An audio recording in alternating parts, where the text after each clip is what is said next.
Kingmakers IAS Academy for UPSC and TNPSC admissions. Call 9442272273.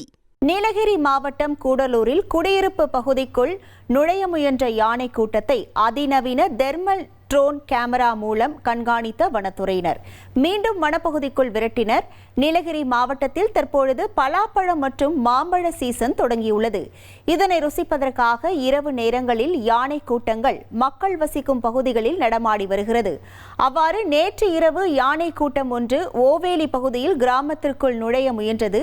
இதனை அதிநவீன thermal drone camera மூலம் கண்காணித்த வனத்துறையினர் யானை கூட்டத்தை மீண்டும் வனப்பகுதிக்குள் விரட்டினர். புலியின் உருமல் சத்தம், தேனீக்களின் சத்தம் போன்ற யானைகளுக்கு பிடிக்காத சில சத்தங்களை வைத்து யானைகளை விரட்டுவதற்கான பணியில் வனத்துறையினர் ஈடுபட்டுள்ளனர். Kingmakers IAS Academy for UPSC and TNPSC admissions. Call 9442272273.